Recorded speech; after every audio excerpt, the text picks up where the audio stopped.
Baik, boleh di next nama-nama kelompoknya. Dari kelompok 7 kelas A itu ada Risma Pink Pandita, ada Salsabila Naila Nurfatin, ada Salsabila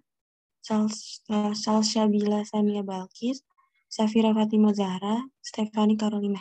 Dipersilakan untuk kelompok 7. Pengertian diagnosa keperawatan menurut para ahli. Yang pertama ada Carpenito dan Moyet 2007.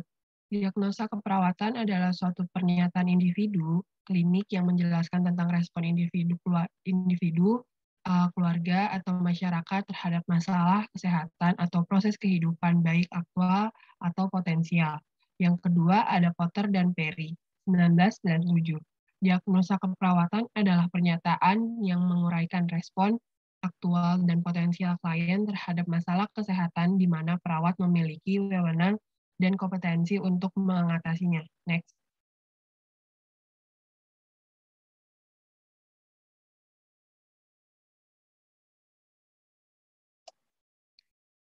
Diagnosa keperawatan adalah keputusan klinis mengenai seseorang, keluarga, atau masyarakat sebagai akibat dari masalah kesehatan atau proses kehidupan yang aktual dan potensial. Diagnosa keperawatan merupakan dasar dalam penyusunan rencana tindakan asuhan keperawatan. Jurnal Nurse Hasian Leni Wita, SKEP, MKEP. Kesimpulannya, dari pengertian ini, diagnosa keperawatan adalah keputusan klinis mengenai kesehatan seseorang baik secara aktual atau potensial, di mana perawat memiliki wewenang dan kompetensi untuk mengatasinya. Next. Ya, selanjutnya adalah macam-macam diagnosa keperawatan. Diagnosa keperawatan negatif adalah diagnosa keperawatan yang klien atau pasien dalam kondisi yang sakit yang membutuhkan asuhan keperawatan di rumah sakit. Maka dari itu, kita sebagai perawat harus menetapkan diagnosa dengan baik kepada pasien ataupun klien. Dengan kita juga melakukan pengajian dengan baik kepada pasien. Maka tindakan keperawatan dan diagnosa pasien pastilah akan tepat dan rencana asuhan keperawatan yang telah direncanakan sesuai dengan tepat dan benar. Yang kedua itu ada diagnosa keperawatan positif. Diagnosa keperawatan klien atau pasien yang telah diberikan asuhan keperawatan sudah dalam keadaan yang optimal atau sudah dalam keadaan sehat. Jika pasien yang sudah menerima tindakan keperawatan yang diberikan perawat dengan baik, maka asuhan keperawatan yang diterima pasien juga akan lebih optimal, sehingga keadaan pasien atau klien juga pasti akan lebih membaik dan pasti tidak dikatakan lebih optimal dan lebih sehat. Next. Selanjutnya ada jenis-jenis diagnosa keperawatan. Jenis-jenis diagnosa keperawatan menurut Carpenito dan Moyet pada 2007 itu dapat dibedakan menjadi 5 kategori, yaitu ada aktual, resiko, kemungkinan, keperawatan wellness, dan keperawatan sindrom. Pertama, diagnosa keperawatan aktual. Di sini menjelaskan masalah nyata saat ini sesuai dengan data klinik yang ditemukan. Diagnosa keperawatan resiko itu menjelaskan masalah kesehatan yang nyata akan menjadi jika tidak dilakukan intervensi. Syaratnya menegakkan resiko diagnosa keperawatan adalah unsur PE atau problem dan etiologi. Yang ketiga, diagnosa keperawatan kemungkinan. Di sini menjelaskan bahwa perlu adanya data tambahan untuk memastikan masalah keperawatan kemungkinannya. Pada keadaan ini, masalah dan faktor pendukung belum ada, tapi sudah ada faktor yang dapat menimbulkan masalah. Syarat menegakkannya diagnosa keperawatan ini adanya unsur respon atau problem, dan faktor yang memungkinkan dapat menimbulkan masalah tetapi belum ada. Yang keempat, diagnosa keperawatan wellness atau sejahtera. Ini merupakan keputusan klinik tentang keadaan individu, keluarga, atau masyarakat dalam transisi dari tingkat sejahtera tertentu ke tingkat kesejahtera yang lebih tinggi. Ada 2 kunci yang harus ada dalam diagnosa keperawatan wellness ini. Yang pertama, sesuatu yang menyenangkan pada tingkat kesejahteraan yang lebih tinggi. Yang kedua, adanya status dan fungsi yang efektif.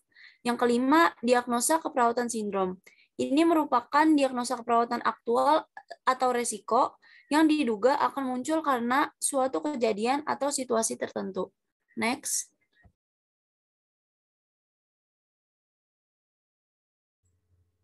Selanjutnya, klasifikasi diagnosa keperawatan. Menurut Weck and Conan 1990, klasifikasi diagnosa keperawatan dibagi menjadi 5 kategori, yaitu yang pertama fisiologis. Fisiologis adalah ilmu yang mempelajari fungsi dan cara kerja bagian-bagian tubuh. 1. Respirasi. Respirasi adalah proses oksidasi dalam menghasilkan energi dengan memecah molekul kompleks menjadi molekul sederhana. Semua organisme yang ada, baik itu manusia, sel bakteri, terumbu karang, dan lain sebagainya mengalami yang namanya respirasi. Kedua, sirkulasi. Sirkulasi adalah suatu sistem memfasilitasi pertukaran zat-zat yang dibutuhkan tubuh dan zat-zat sisa metabolisme. Pada manusia, sistem sirkulasi meliputi sistem peredaran darah dan sistem limfatik. 3. Nutrisi dan cairan. Merupakan substansi organik yang dibutuhkan organisme untuk fungsi normal dari sistem tubuh, pertumbuhan, dan pemeliharaan kesehatan. Sedangkan cairan sangat diperlukan dalam rangka menjaga kondisi tubuh tetap sehat. 4. Eliminasi. Mendeskripsikan pola fungsi ekskresi. Mencangkup keteraturan individu, merasakan fungsi ekskretoris, menjelaskan pola kepuasan atau ketidakpuasan dengan seksualitas, menggambarkan pola reproduksi, serta kepuasan yang dirasakan individu atau laporan gangguan dalam seksualitasnya. Mencangkup juga tahap reproduksi wanita dan setiap masalah yang dirasakan. 6. Kelima, aktivitas dan istirahat. Aktivitas suatu energi atau keadaan bergerak di mana manusia memerlukan untuk memenuhi kebutuhan hidup. Kebutuhan aktivitas merupakan satu kesatuan yang saling berhubungan dengan kebutuhan dasar tidur dan saling memengaruhi seperti istirahat. Sedangkan istirahat merupakan keadaan yang tenang, rileks, tanpa tekanan emosional dan bebas dari kecemasan. 6. Neurosensorik. 7. Reproduksi dan seksualitas. Reproduksi suatu keadaan kesehatan sempurna baik secara fisik, mental, sosial, dan bukan semata-mata terbebas dari penyakit atau kecacatan dalam segala aspek yang berhubungan dengan sistem reproduksi. Sedangkan seksual menurut WHO adalah sebagai suatu kondisi fisik, emosi, mental, dan perilaku sosial yang berhubungan dengan seksualitas. Lalu yang kedua ada psikologis. Psikologis adalah kondisi yang bisa memengaruhi kehidupan sehari-hari seorang individu. Terkadang kondisi psikologis seseorang bisa terganggu. Kondisi inilah yang disebut dengan gangguan psikologis atau gangguan mental. 1. Nyeri dan kenyamanan. Gangguan rasa nyaman merupakan gangguan di mana perasaan kurang senang, kurang lega, dan kurang sempurna dalam dimensi fisik, lingkungan, serta sosial pada diri yang biasanya mempunyai gejala dan tanda minor mengeluh mual. Yang kedua, integritas ego merupakan kemampuan untuk melihat kehidupan diri sendiri dalam konteks manusia yang lebih luas, seperti gabungan dari kesempatan menjadi pribadi dan bagian dari sejarah yang seluruhnya berperan penting bagi ketenangan dan kepuasan yang mengiringi integritas. Lalu yang ketiga, pertumbuhan dan perkembangan. Pertumbuhan adalah proses pertambahan ukuran yang bersifat kuantitatif, sedangkan perkembangan adalah proses kualitatif.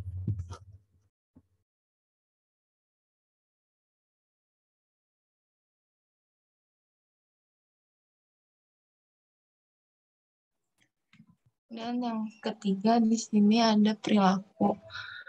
Perilaku adalah segenap manifestasi hayati individu dalam berinteraksi dengan lingkungan, mulai dari perilaku yang paling nampak sampai yang tidak tampak, dari yang dirasakan sampai yang paling tidak dirasakan.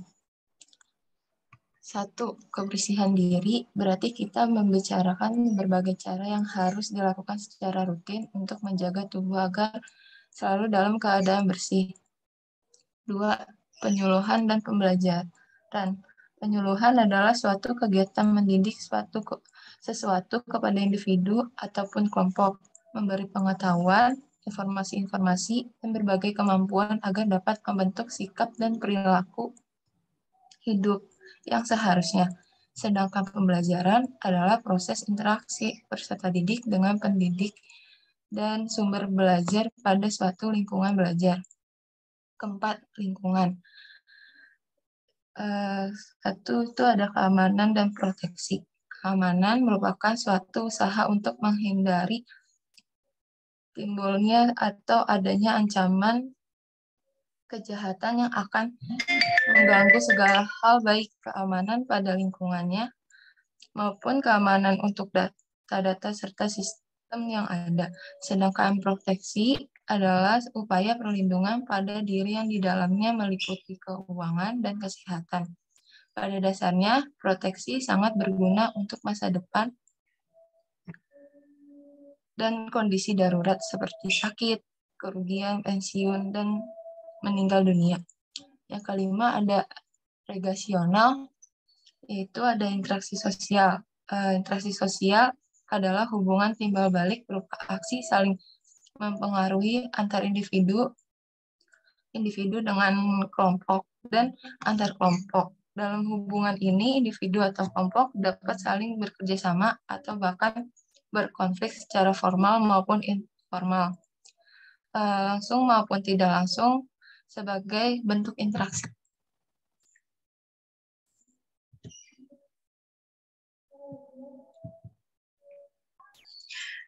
Komponen diagnosa keperawatan. Menurut Dermawan tahun 2002 dan PPNI tahun 2010, terdapat 3 komponen diagnosa keperawatan, yaitu yang pertama problem.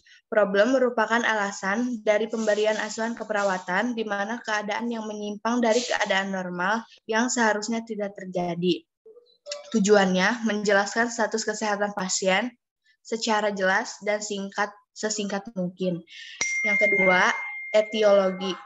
Faktor penyebab terjadinya penyimpangan status normal menjadi suatu masalah yang harus diatasi. Unsur-unsur dalam identifikasi etiologi meliputi unsur PSMM. 1. Patofisiologi penyakit. Semua proses penyakit, akut atau kronis yang dapat menyebabkan atau mendukung masalah. 2. Situasional. Yang personal dan berhubungan dengan lingkungan atau kurang pengetahuan isolasi sosial. 3. Medikasi, berhubungan dengan program perawatan atau pengobatan, keterbatasan institusi atau rumah sakit sehingga tidak mampu memberikan keperawatan. 4. Maturational adolescent, ketergantungan dalam kelompok yang adult atau menikah, hamil, menjadi orang tua dewasa. 3. Sign and symptom. Sign and symptom, tanda dan gejala adalah ciri, tanda, atau gejala yang merupakan informasi yang diperlukan untuk merumuskan diagnosa keperawatan.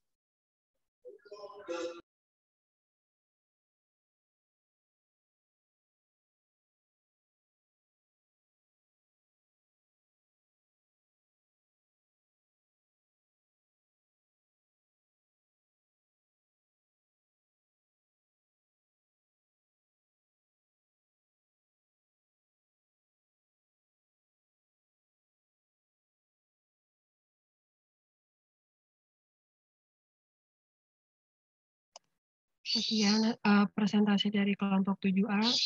Saya serahkan kembali ke moderator. Baik, terima kasih untuk kelompok 7 kelas A.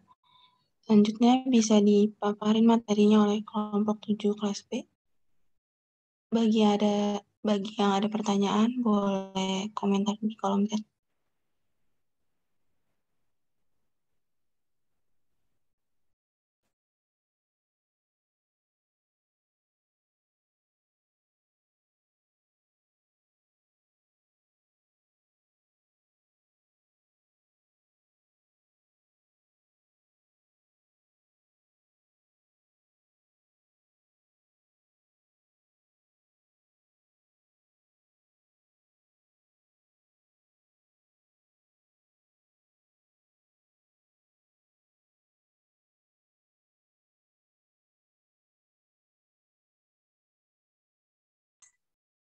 Baik, nama-nama kelompok dari kelompok 7B itu ada Nadia Rimaya Pikaya, Ridal Fadri, Rival Fauzan, Ruth Teresna Silitonga, Sabrina Novelda. Dipersilakan kelompok 7B.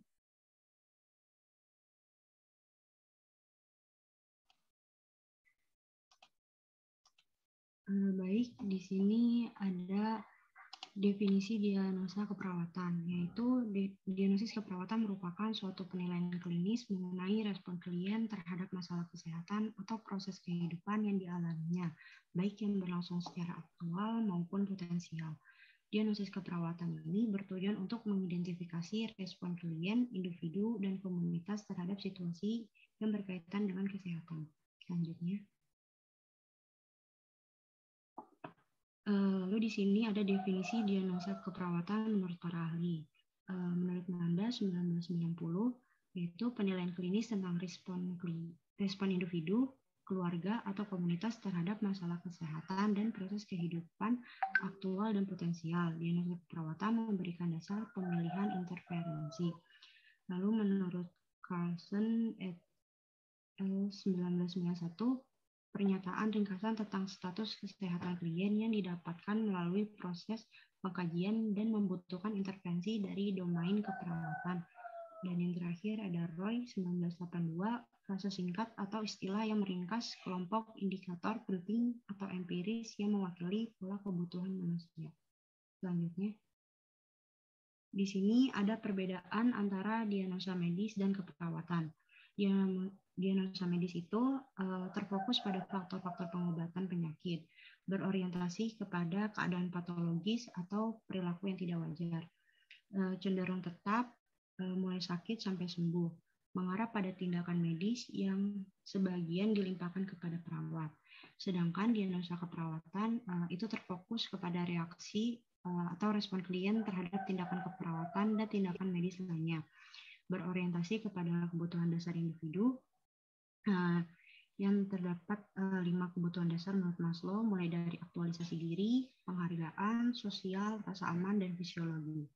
Lalu dapat berubah sesuai dengan perubahan respon klien mengarah pada fungsi mandiri perawat dalam melaksanakan tindakan dan evaluasinya. Selanjutnya.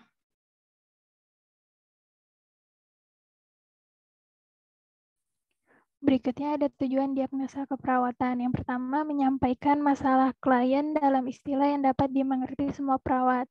2, mengenali masalah klien pada pengkajian. Yang ketiga, mengetahui perkembangan keperawatan. 4, faktor-faktor yang menunjang atau menyebabkan masalah atau etiologi. Dan yang kelima, kemampuan klien untuk menyelesaikan masalah.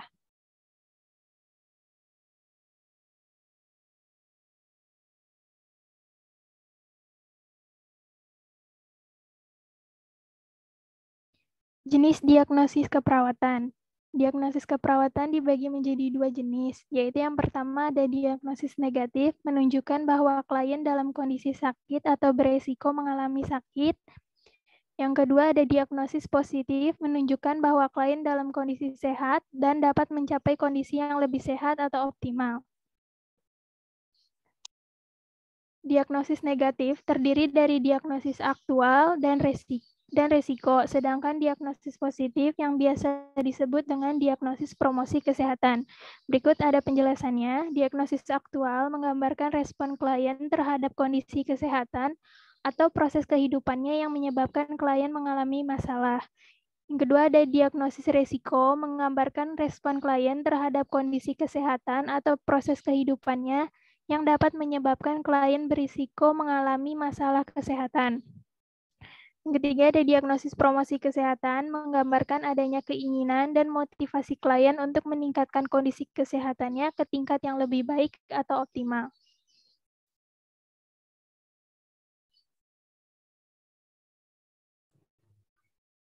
Yang selanjutnya ada klasifikasi diagnosis keperawatan atau ICNP, International Nurse Council Classification for Nursing Practice. Nah, ini dibagi menjadi jadi 5 kategori, yaitu fisiologis, psikologis, perilaku, relasional, dan lingkungan. Yang pertama ini fisiologis, ada satu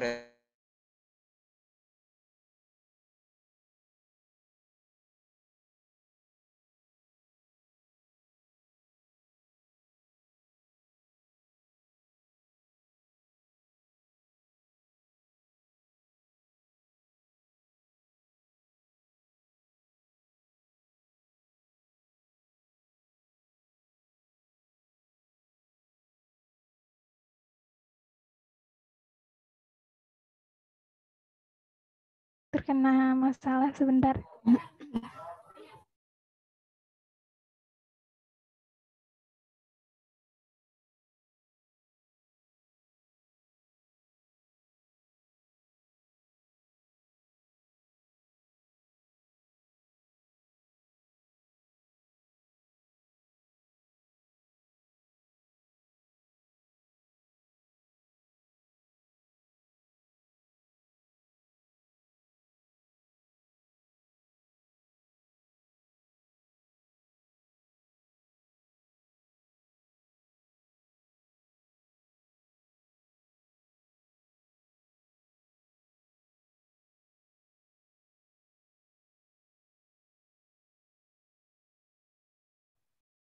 Nah, selanjutnya ada perilaku. Di sini perilaku ada 1, kebersihan diri, 2, penyuluhan dan pembelajaran.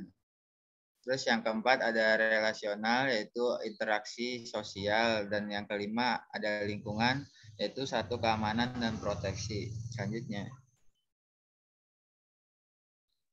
Selanjutnya ada komponen diagnosis keperawatan. Yang pertama, masalah atau problem.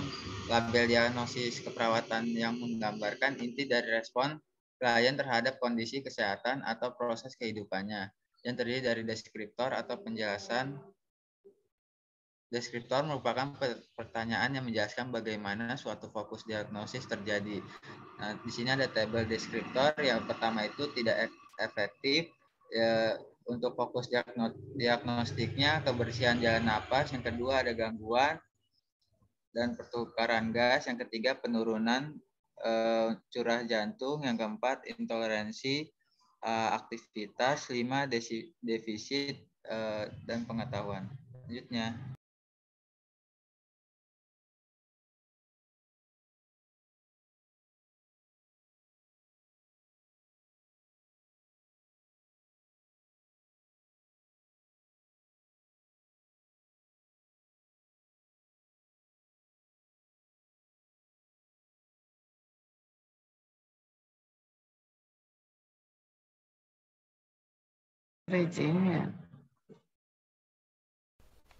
Selanjutnya ada indikator diagnostik.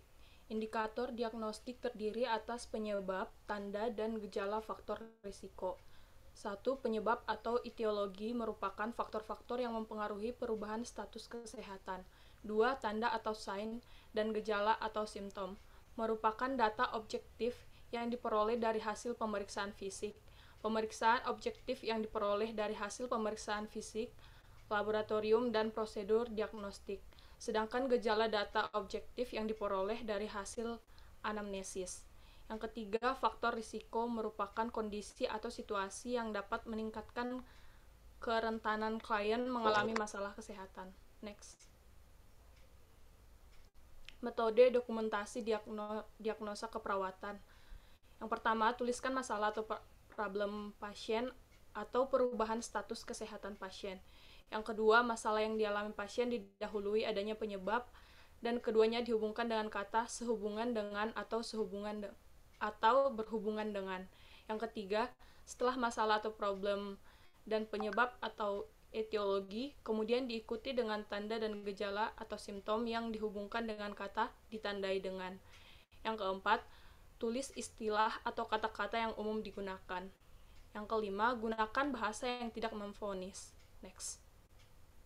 Langkah-langkah diagnosa keperawatan. Yang pertama ada pengelompokan data dan analisis data. Pengelompokan data dan analisis data dibagi menjadi 2, yaitu data subjektif dan data objektif. Data subjektif, contohnya pasien mengeluh nyeri saat menelan karena ada tumor di leher. Akibatnya berat badan turun lebih dari 10 kilo dalam 12 bulan terakhir karena nyeri menelan.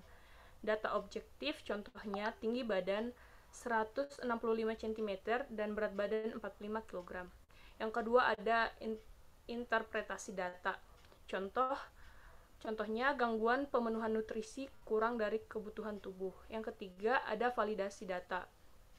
Validasi data ini dilakukan untuk memastikan keakuratan diagnosa di dalam perawat bersama pasien memvalidasi diagnosa sehingga diketahui bahwa pasien setuju dengan masalah yang sudah dibuat dan faktor-faktor yang mendukungnya. Contoh, perawat mengukur berat badan pasien akibat tumor yang dideritanya. Yang keempat ada penyusunan diagnosa keperawatan dengan rumus P plus E plus S dengan P sama dengan problem, E etiolog, dan S sama dengan symptoms. Contoh tabel data analisis seperti di bawah. Next. Terima kasih, saya kembalikan kepada moderator. Baik, terima kasih untuk kelompok 7B.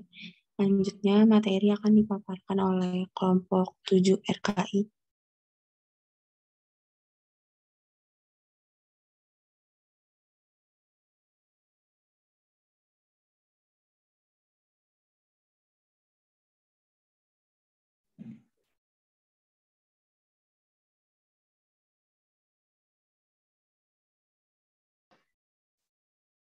Ya, izin. Assalamualaikum warahmatullahi wabarakatuh. Kami dari kelompok 7 RKI yang beranggotakan Khairunisa Nabila, Kansaptri Mutia, yaitu saya sendiri, Putri Nurdiani, Raihani Fadilah Putri, dan Rantis Aulia Givara. Next, please. Oke, pembahasan yang akan kita bahas itu yang pertama, definition, yang kedua classification, yang ketiga itu types, yang keempat itu components. Untuk selanjutnya bisa dilanjutkan oleh rekan saya. Terima kasih.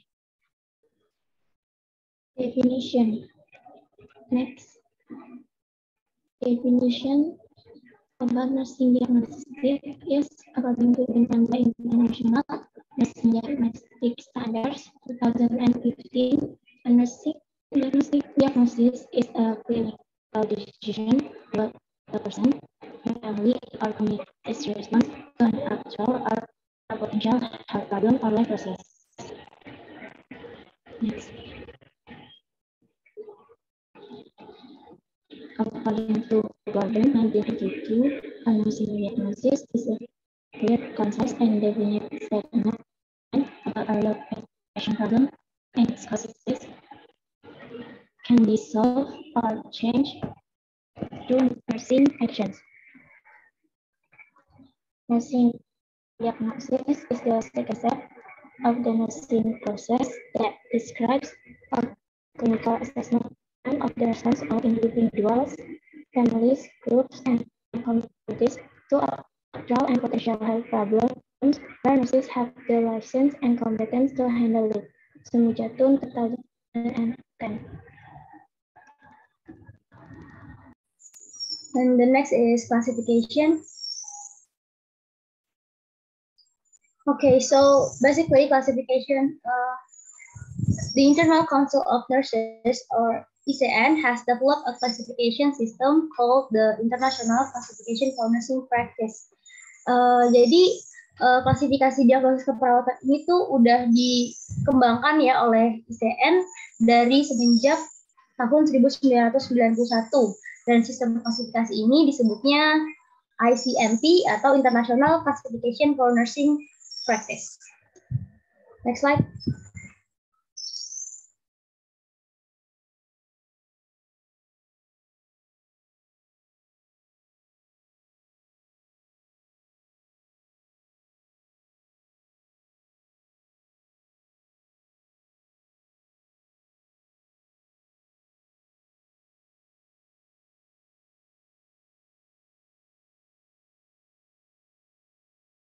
Terminologi keperawatan yang digunakan di berbagai negara. Karena kan pasti di setiap negara itu pendapatnya beda-beda kan. Nah, sedangkan kalau misalnya kesehatan nih, kalau misalnya ada yang berbeda terus salah satunya salah, itu kan fatal. Jadi makanya dari sama si ICN ini, mereka ngebuat sistem klasifikasi ini buat nyamain semua diagnosisnya, terminologinya tuh biar sama semua gitu, biar selaras. Nah, selain itu juga, selain fungsinya buat mengharmonisasikan keselarasan ini, terminologi ini salah satunya juga karena dalam perkembangannya masih banyak ya nakes yang belum bisa menentukan diagnosis dengan tepat gitu. Makanya dibikin klasifikasi ini untuk membantu perawat melakukan penilaian yang baik, bisa diklasifikasikan, lalu mereka juga akan dapat mengidentifikasikan perbedaan diagnosis sehingga asuhan keperawatannya itu bisa diberikan kepada pasien dengan tepat dan juga baik. Itu fungsinya ya, klasifikasi ini ada. Lanjut, next slide. Untuk kategorinya, there are 5 categories that have been defined by ICNC. Namely, the first one is physiological, which have physical function and homeostatic regulation in it. And next is psychological, mental function, mental process, and behavior. Next is behavior, change in behavior of lifestyle. Then relational, interpersonal, relationship or social interaction. Then environment. The last one is environment is safety and reduce the risk of health. Ini maksudnya adalah ICNP ini kan tadi ngeklasifikasiin ya. Mereka ngebagi-baginya itu jadi 5 kategori. Yang pertama ada fisiologis. Yang fisiologis ini meliputi fungsi fisik dan regulasi homeostatik.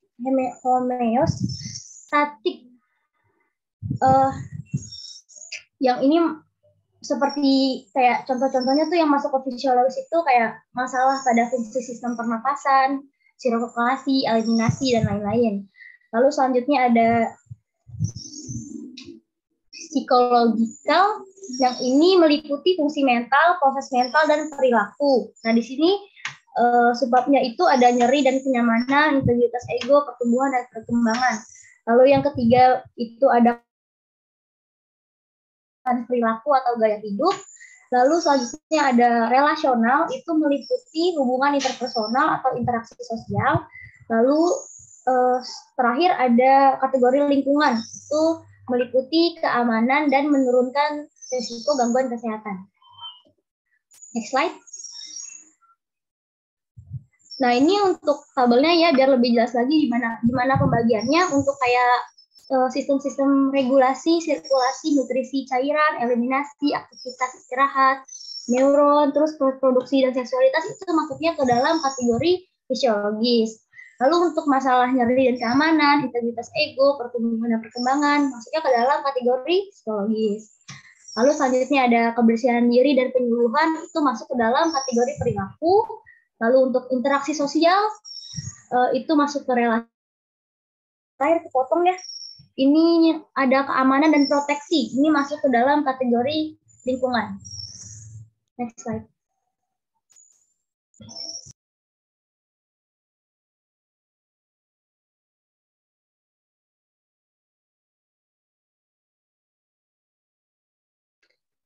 Oke, yang ketiga ada types of nursing diagnosis.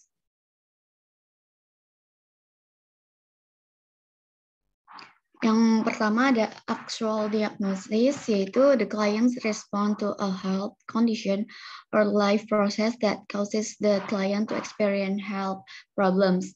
Major and minor signs or symptoms can be identified and validated on the client. Yang kedua, terus ada risk diagnosis.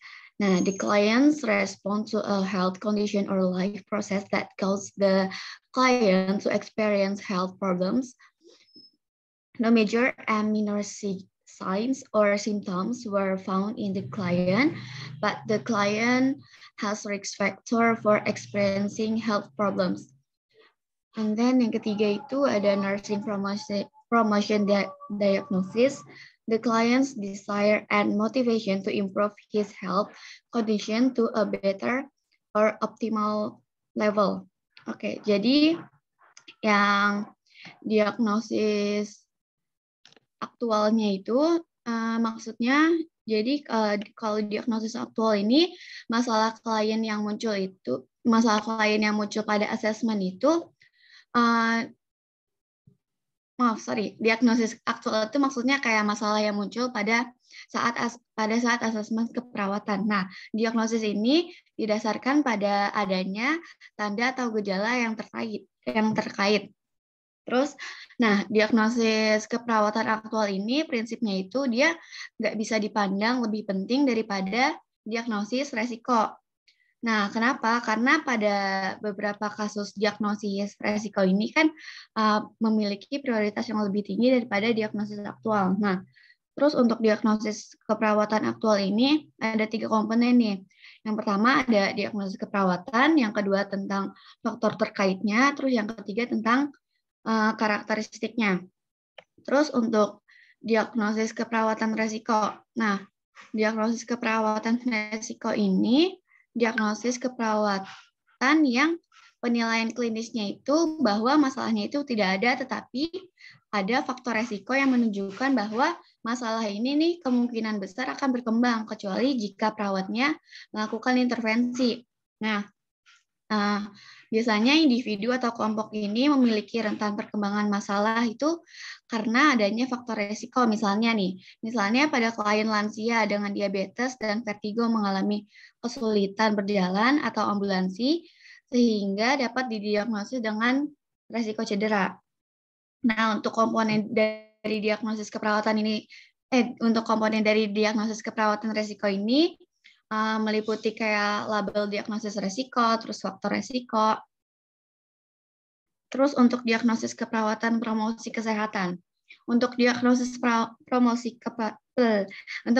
keperawatan promosi kesehatan ini sendiri itu penilaian klinisnya itu tentang motivasi dan keinginan untuk meningkatkan kesejahteraan. Terus diagnosis ini tuh biasanya berkaitan dengan transisi individu, keluarga, atau komunitas dari tingkat kesehatan tertentu ke tingkat kesehatan yang lebih tinggi.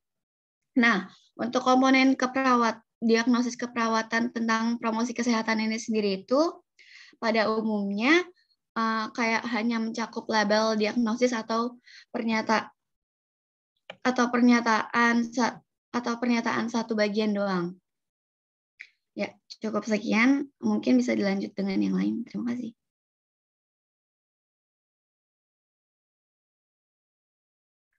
Next is components of nursing diagnosis.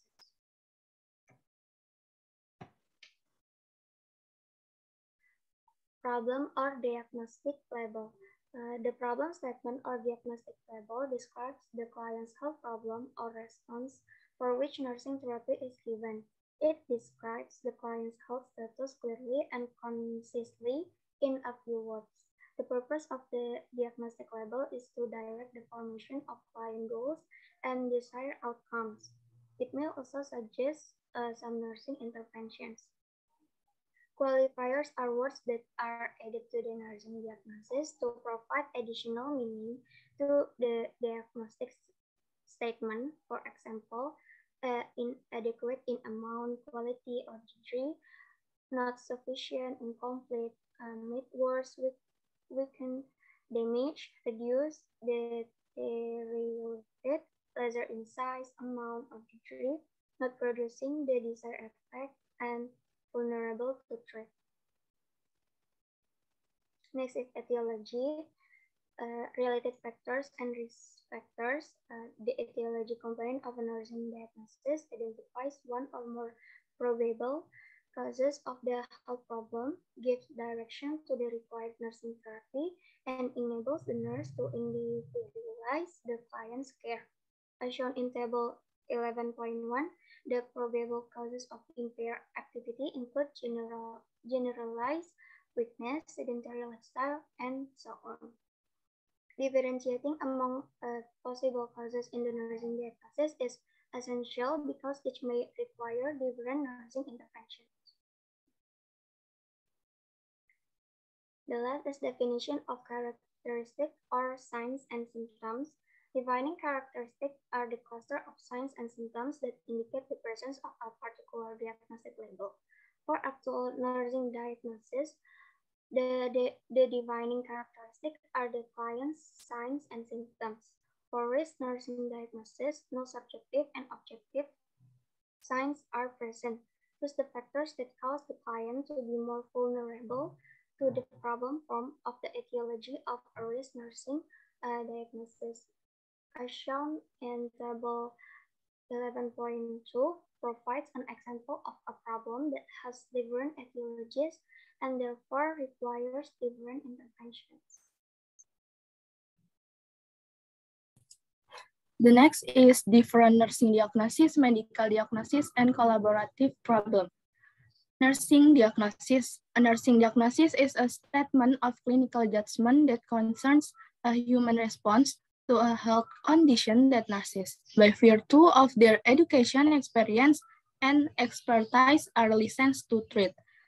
Medical diagnosis. Medical diagnosis refer to disease process specific pathophysiologic response that are fairly uniform from one client to another. In contrast, nursing diagnosis describe the human response, a client's physical, socio-cultural, psychology, and spiritual response to an illness or a health problem. And collaborative problem. A collaborative problem is a type of potential problem that nurses manage using both independent and physician prescribed interventions. Independent nursing interventions for a collaborative problem focus mainly on monitoring the client's conditions and preventing development of the potential complication. Definitive treatment of the condition requires both medical and nursing intervention. Next.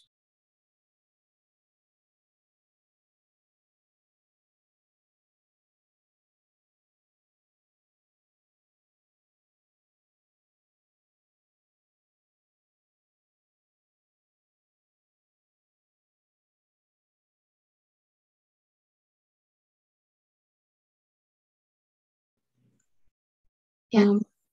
Terima kasih untuk kelompok 7 RKI. Selanjutnya, untuk kelompok 8, kita menanggapi pemaparan materi-materi dari kelompok 7. Persilakan untuk kelompok 8. Izin masuk, moderator. Ya. Izin menambahkan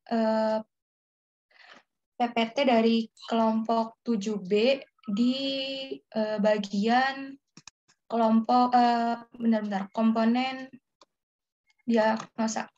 Bisa di share screen kelompok 8B sebentar ya, moderator. Baik, dipersilakan.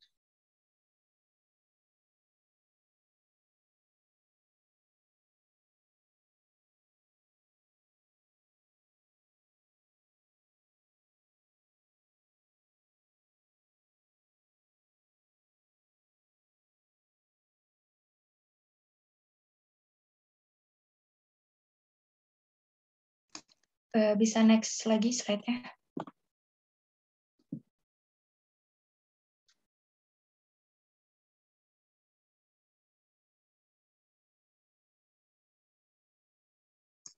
Iya, baik.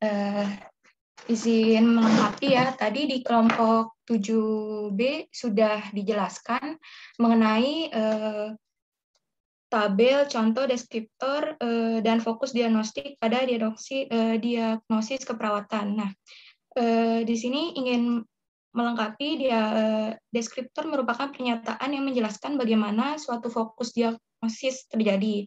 Beberapa deskriptor yang digunakan dalam diagnosis keperawatan diuraikan pada tabel di bawahnya. Nah, di sini kelompok 8B ingin menambahkan tabel yang di bawah, yaitu tabel, deskriptor, dan definisi deskriptor pada diagnosis keperawatan. Di sini bisa dilihat deskriptor itu ada defisit.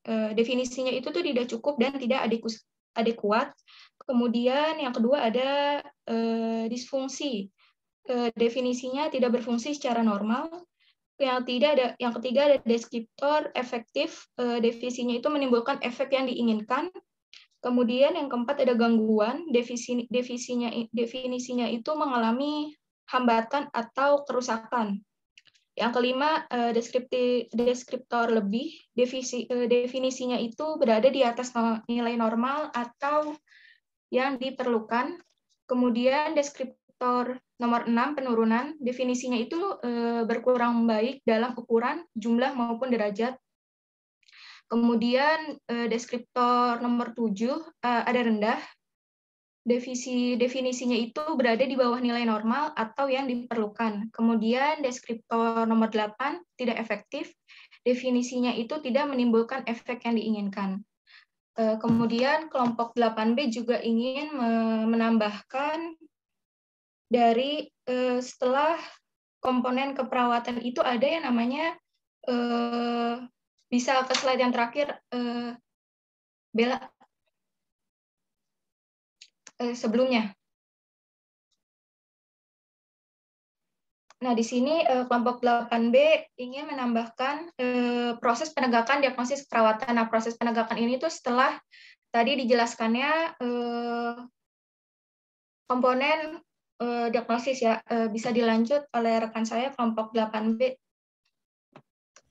Baik, izin melanjutkan. Jadi proses penegakan diagnosis keperawatan ini adalah proses penegakan diagnosis atau diagnostik proses. Atau mendiagnosis merupakan suatu proses yang sistematis yang terdiri dari 3 tahap, yaitu analisis data, identifikasi masalah, dan perumusan diagnosis. Yang pertama ada analisis data.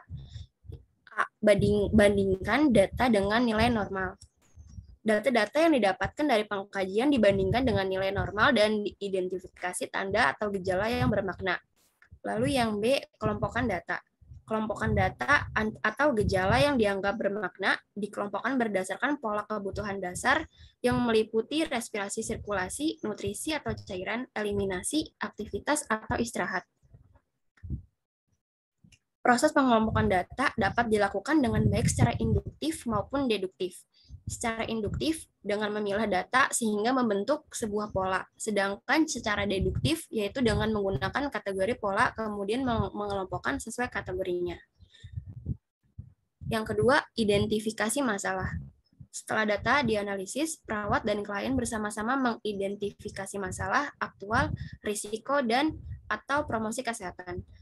Lalu yang ketiga, ada perumusan atau penulisan diagnosis disesuaikan dengan jenis diagnosis keperawatan.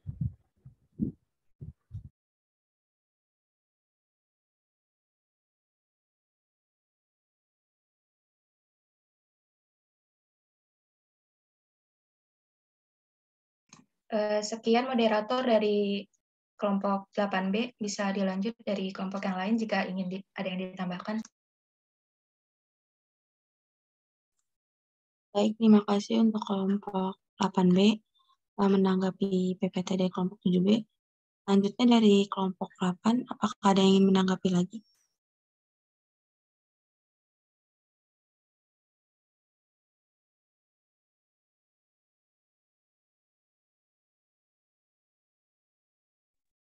Iya, izin teman-teman.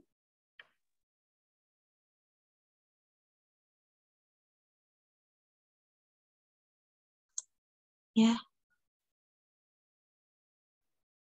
Ya, izin menambahkan materi dari kelompok 7 RKI.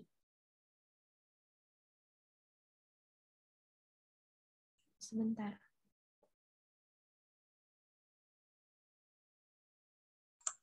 Baik, dipersilakan untuk kelompok 8 RKI.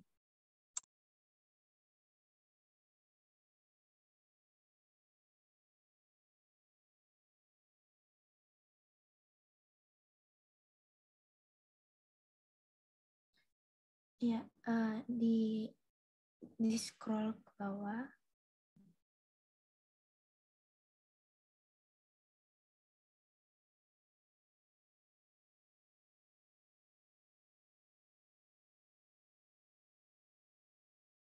Baik, the goals of nursing diagnosis atau tujuan dari diagnosis keperawatan. Next, please. Oke, sebelumnya tujuan dari diagnosis keperawatan itu adalah mengidentifikasi respon klien terhadap masalah kesehatannya. Jadi sehingga itu di sini kita dapat melanjutkan memberikan intervensi keperawatan atau rencana tindakan keperawatan yang tepat untuk menyelesaikan masalah kesehatan klien atau pasien. Nah, di sini yang pertama adalah present the client's problem in terms that all nurses can be understand. Jadi menyampaikan masalah klien dalam istilah yang dapat dimengerti semua perawat. Jadi ketika kita memberikan atau menyampaikan masalah klien kepada perawat lain, itu harus dibuat dengan kata-kata yang rapi gitu. Kata-katanya sudah gampang untuk dipahami oleh perawat lainnya. Lalu knowing the development of nursing. Jadi mengenali masalah-masalah utama klien pada pengkajian. Jadi setelah kita melakukan pengkajian seperti kita mengobservasi itu, kita tuh harus tahu benar-benar nih masalah utamanya tuh apa gitu. Lalu identify the client's main problems in the assessment. Lalu mengetahui perkembangan perawatannya. Selanjutnya ada problems where the client responds to health or disease status. Jadi masalah di mana adanya respons klien ini terhadap status kesehatan atau penyakit. Lalu selanjutnya ada factor that support or cause problem or etiology. Jadi faktor-faktor yang menunjang apa sih atau menyebabkan suatu masalah dari si klien ini. Jadi kayak faktornya kan bisa dari lingkungan, bisa dari dirinya sendiri gitu. Lalu yang terakhir ada client's ability to prevent or solve problem. Jadi kemampuan klien untuk mencegah atau menyelesaikan masalah. Jadi bukan hanya perawat saja ini yang melakukan penyelesaian masalah dalam klien ini, tapi klien juga ikut serta. Gitu. Itu saja dari saya, bisa dilanjutkan oleh teman saya. Ya baik. Nah, selanjutnya ada perbedaan dari diagnosa medis dengan diagnosa keperawatan.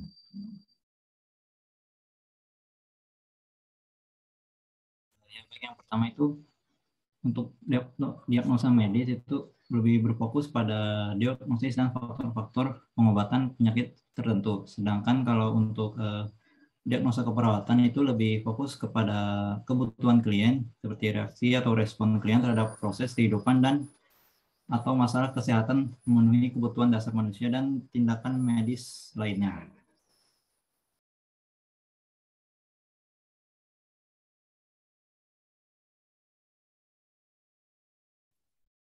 Ya, selanjutnya itu untuk tujuannya diagnosa medis itu untuk mengidentifikasi dan merancang rencana pengobatan penyakit, sedangkan untuk diagnosa keperawatan itu untuk membantu klien dalam beradaptasi dan mengatasi masalah keperawatan. Nah, selanjutnya itu dalam diagnosa medis lebih berorientasi kepada keadaan patologis, sedangkan untuk diagnosa keperawatan itu lebih kepada kebutuhan dasar individu. Selanjutnya untuk diagnosa medis itu cenderung tetap mulai sakit sampai sembuh, sedangkan untuk diagnosa keperawatan lebih berubah sesuai perubahan respon klien. Selanjutnya yang terakhir itu untuk diagnosa medis itu lebih mengarah pada tindakan medis yang sebagian dilimpahkan kepada perawat, sedangkan untuk diagnosa keperawatan itu mengarah pada fungsi mandiri perawat dalam melaksanakan tindakan dan evaluasinya.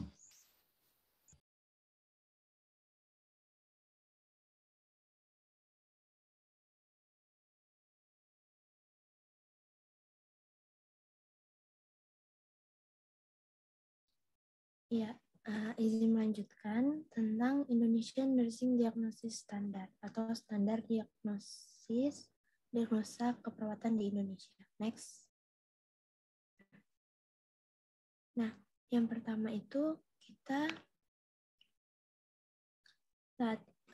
yang pertama dilakukan adalah menganalisis data atau data analysis. Yang pertama adalah kita meng-compare the data obtain the reference value. Maksudnya adalah, jadi kita saat menganalisis data, itu kita harus membandingkan data yang kita peroleh dengan data-data yang sudah ada sebelumnya, maksudnya referensi data yang ada gitu.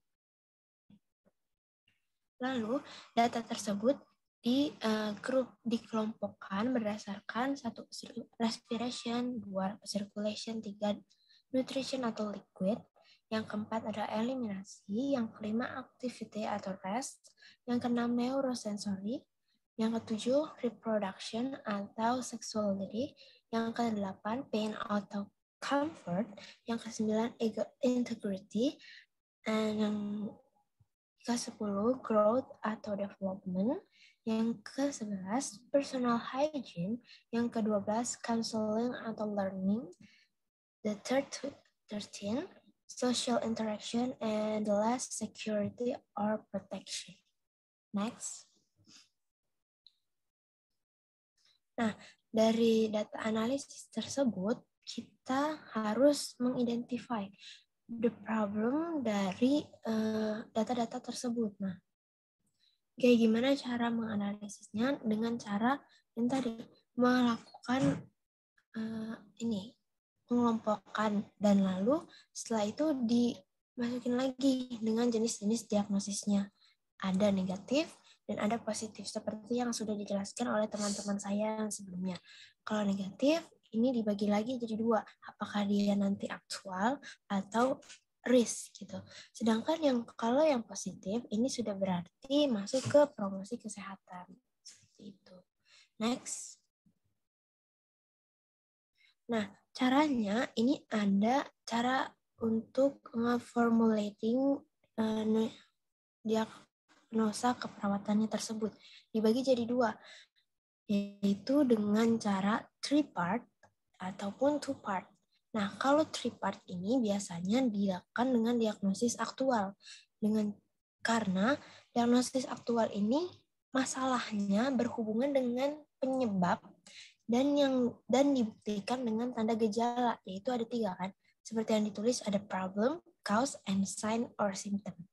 Sedangkan kalau yang 2 parts ini dibagi jadi 2. Maksudnya ada 2 jenis gitu loh. Yang pertama ada risk diagnose, and yang pertama adalah risk diagnose, yang kedua ada health promote.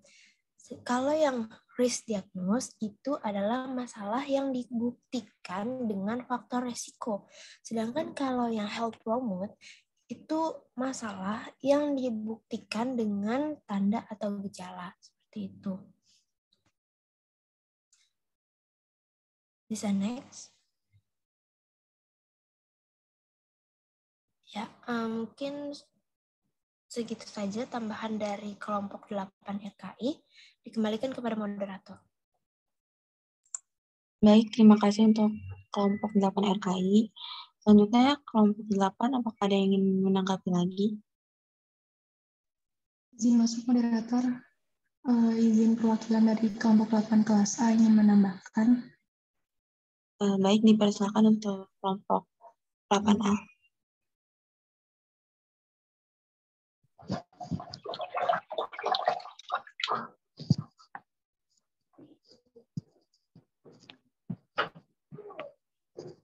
Standar diagnosis keperawatan Indonesia. Kategori diagnosis keperawatan dalam SDKI mengacu pada ICNP, International Nurses Council of Nurses Council International Classification of Nursing Practice. Masing-masing kategori pada diagnosis keperawatan SDKI memiliki subkategori dengan jumlah total 14 subkategori. Diagnosis keperawatan yang berada dalam satu subkategori disusun secara alfabetis dengan jumlah total diagnosis dalam SDKI sebanyak 149 diagnosis.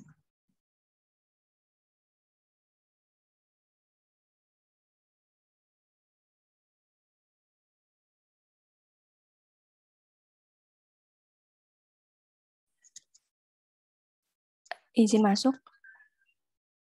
Sebelumnya perkenalkan, nama saya Winda Anggraini, perwakilan dari kelompok 8.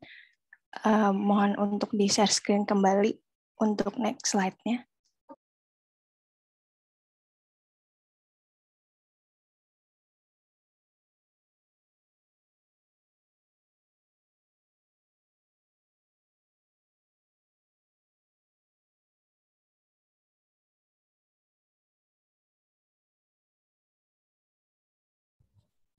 Lalu kategori fisiologis yang pertama, subkategorinya kita ambil dari contoh nutrisi dan cairan, terdiri dari contoh diagnosisnya seperti berat badan lebih.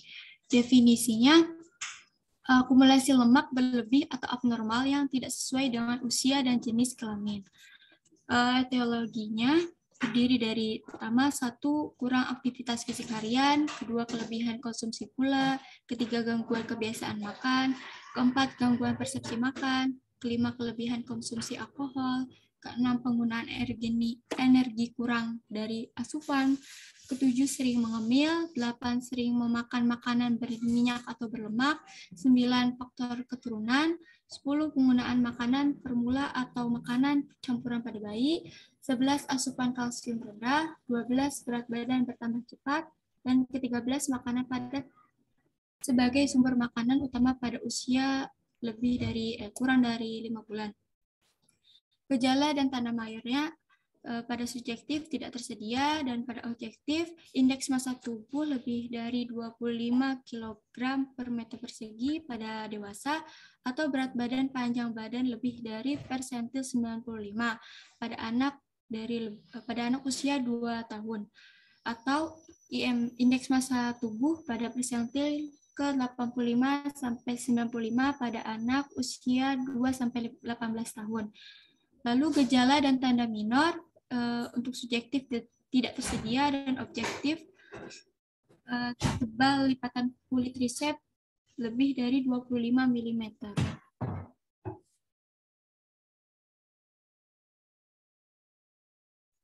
Izin masuk untuk melanjutkan. Dalam kategori psikologi, terdapat subkategori nyeri nyaman, subkategori integritas ego, dan subkategori pertumbuhan dan perkembangan. Dalam subkategori nyeri dan kenyamanan, ada dalam diagnosa nomor 0074, yaitu gangguan rasa nyaman. Definisinya, perasaan kurang senang, lega, dan sempurna dalam dimensi fisik, psikospiritual, lingkungan, dan sosial. Penyebab dari gangguan rasa nyaman ini, yang pertama ada gejala penyakit, kedua kurang pengendalian situasional atau lingkungan, yang ketiga kedekatan sumber daya, misalnya dukungan finansial, sosial, dan pengetahuan, yang keempat kurangnya privasi, yang kelima ada gangguan stimulus lingkungan, yang keenam ada efek samping terapi, dan yang ketujuh ada gangguan adaptasi kehamilan. Selanjutnya ada gejala tanda mayor, dalam subjektifnya mengeluh tidak nyaman. Dalam gejala tanda mayor objektif, gelisah. Selanjutnya gejala dan tanda minor subjektifnya, yang pertama mengeluh sulit tidur, yang kedua tidak mampu rileks, yang ketiga mengeluh kedinginan atau kepanasan, yang keempat merasa gatal, yang kelima mengeluh mual, dan keenam mengeluh lelah. Dalam data objektifnya, yang pertama menunjukkan gejala distress, yang kedua tampak merintih atau menangis, yang ketiga ada pola eliminasi berubah, dan yang keempat postur tubuh berubah. Nah, kondisi klinis ini terkait yang pertama adalah penyakit kronis, yang kedua tentang keganasan, yang ketiga tentang distres psikologis, dan yang keempat kehamilan. Melanjutkan dalam kategori perilaku, kategorinya itu kebersihan diri. Definisinya tidak mampu melakukan atau menyelesaikan aktivitas perawatan diri. Penyebabnya gangguan muskuloskeletal, gangguan neuron muskuler, kelemahan, gangguan psikologis atau psikotik, penurunan motivasi atau minat. Gejala dan tanda subjektif menolak melakukan perawatan diri, dalam objektif tidak mampu mandi atau mengenakan pakaian atau ke toilet, bahkan berhias secara mandiri. Selanjutnya ada minat melakukan perawatan dirinya kurang. Gejala dan tanda minornya dalam subjektif tidak tersedia, dalam objektif juga tidak tersedia. Kondisi klinisnya terkait stroke, cedera medula spinalis, depresi, arteris reumatoid, retardasi mental, delirium, demensia, gangguan amnestik, skizofrenia, dan gangguan psikotik lain. Keterangannya, diagnosis ini dispesifikasikan menjadi salah satu atau lebih dari mandi, berpakaian, makan, toileting, dan berhias.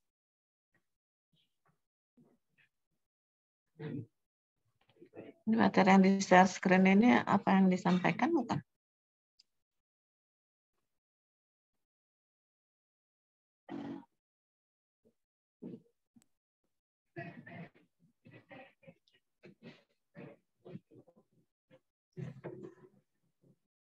Ya, moderator. Ibu. Ya, lanjut itu mau diapain? Izin masuk, Ibu. Mohon maaf. Datanya akan di-share screen.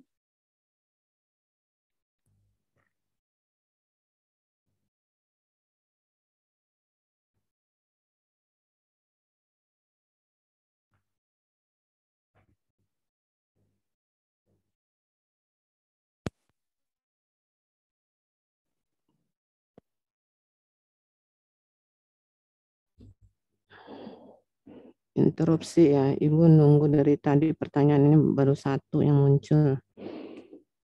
Silakan masuk sekarang. Hitungannya Ibu kasih 1 menit untuk menulis. Ya, lanjut moderator.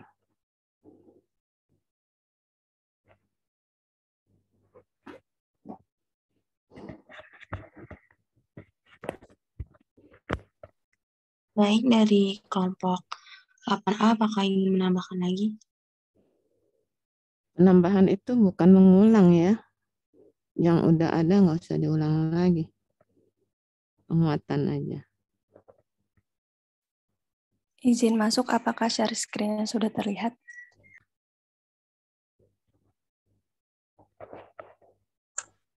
Udah.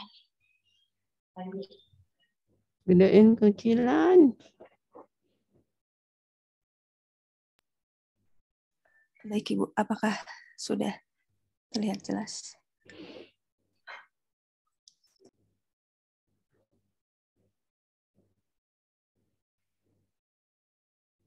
Seren lagi kecil, masih kecilan.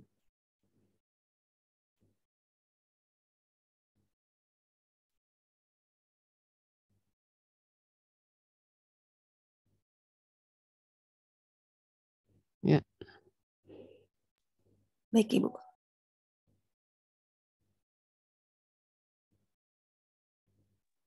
Izin melanjutkan. Pada kategori relasional, subkategori interaksi sosial. Pada gangguan komunikasi verbal, definisi penurunan, pelambatan, atau ketiadaan.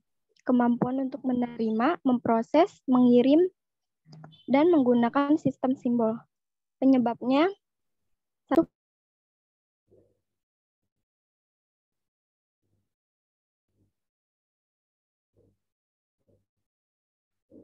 Diagnosanya apa ini? Coba naik dulu. Ini membahas 1 diagnosa, gangguan komunikasi verbal. Oke.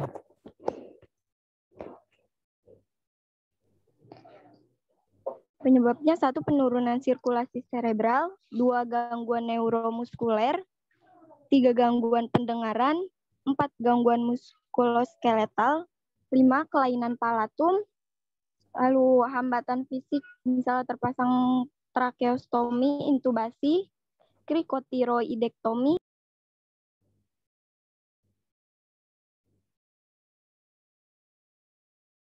Mohon maaf, ini ke-mute lagi. 6. Hambatan fisik, misalnya terpasang tracheostomi, intubasi, krikotiroidektomi. 7. Hambatan individu, misalnya ketakutan, kecemasan, merasa malu, emosional, dan kurang privasi. 8. Hambatan psikologis, misalnya gangguan psikotik, gangguan konsep diri, harga diri rendah, dan gangguan emosi. 9. Hambatan lingkungan, misalnya ketidakcukupan informasi, ketiadaan orang terdekat, ketidaksesuaian budaya dan bahasa asing. Gejala dan tanda mayor. Subjektifnya tidak tersedia, objektifnya tidak mampu berbicara atau mendengar, menunjukkan respon tidak sesuai.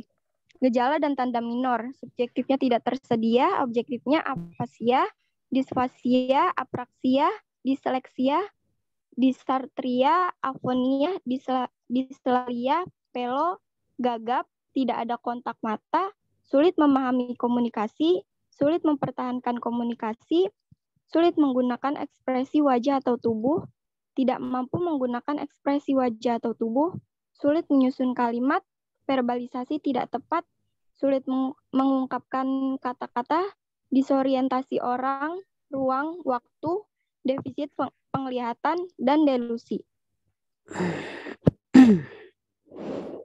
Oke, moderator rasanya cukup ya untuk penguatan dari kelompok 8.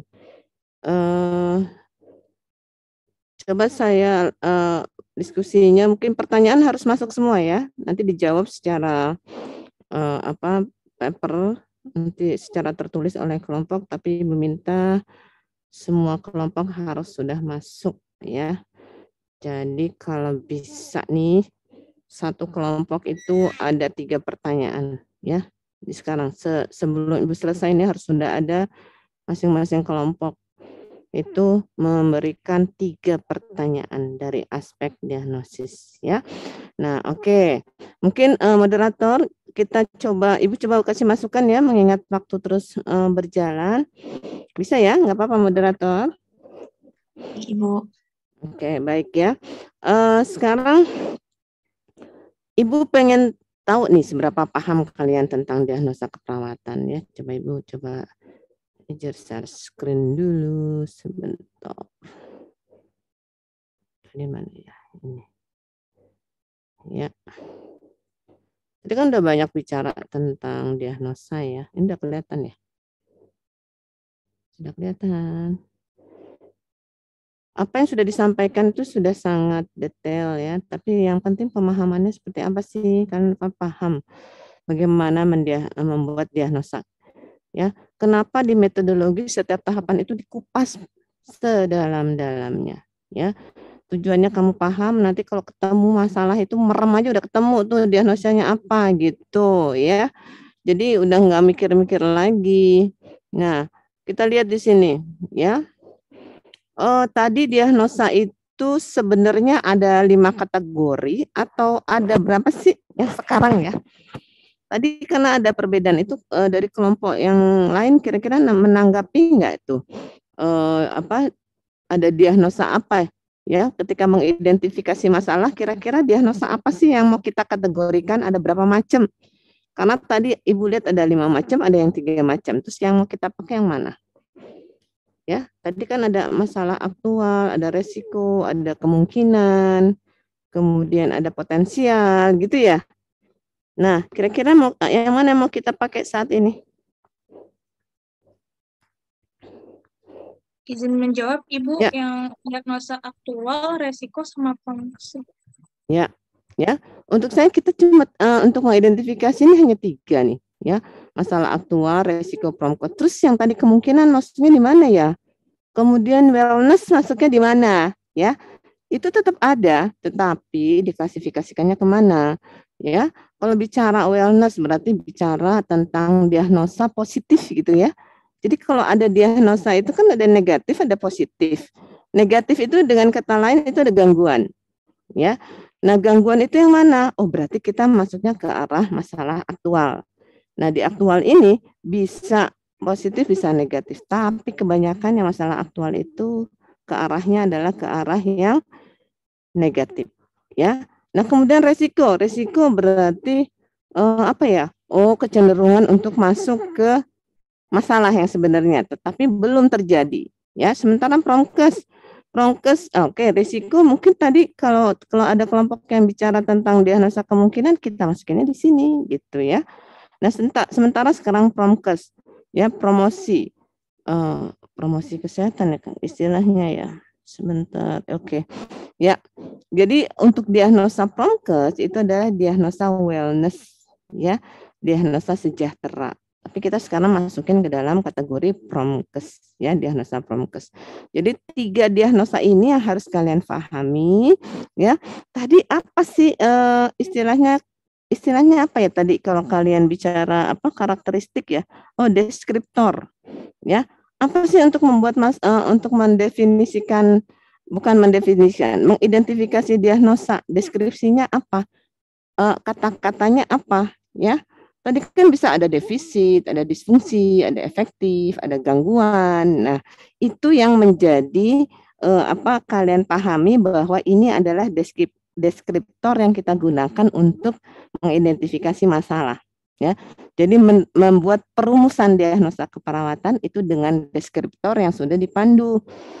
Nah, kalian boleh pakai SDKI karena itu pun yang SDKI itu kan dibuat oleh PPNI.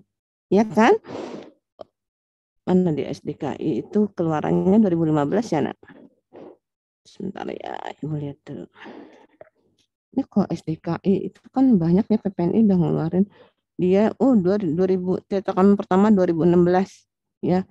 Terus aja dicetak 2017. Tapi yang pertama dia keluarnya 2016. Walaupun udah berapa puluh tahun yang lalu, tapi ini udah hasil dari apa? Nah, dari mana itu dapatnya? Kalian pernah lihat Nanda nggak? Nanda nursing diagnosis yang klasifikasi yang tadi dibilang klasifikasi internasional itu salah satunya dituangkan di dalam Nanda ya, American Nursing Association. Itu bicara klasifikasi Nanda dan dia terus update. Yang terakhir ini kita cuma memilah di 3 ini ya. Nah, sekarang bagaimana kalian bisa membuat rumusan yang benar? Itu dipandu, jadi nggak ngarang sendiri buat kata-katanya. Tadi beberapa contoh sudah disampaikan oleh kelompok ya. Di situ ada 3 bagian kalau aktual. Sementara kalau untuk resiko dan prognos cukup 2 bagian, gitu ya. Nah, seperti apa sih? Nah, kita tunggu. Tadi ini udah sempat nih, cuma ya Ibu biar nggak acuk-acuk. Mana tadi ya? Nah, ini ya. Bagaimana cara menulisnya? Kalau 3 bagian, sebentar ya.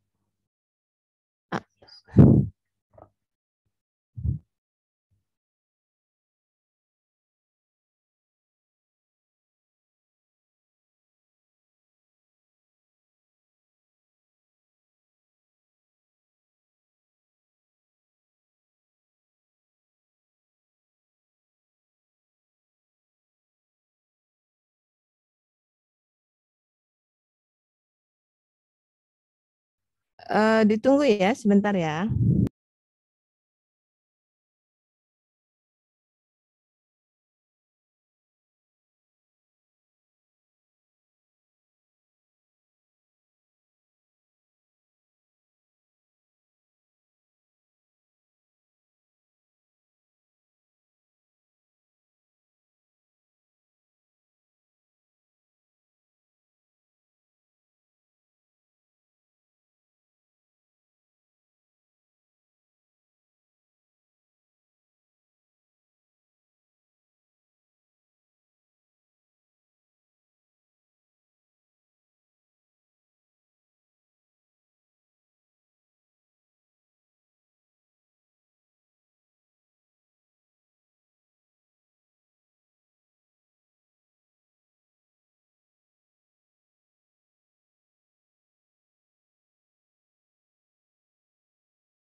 Ya, lanjut ya, maaf tadi ada gangguan.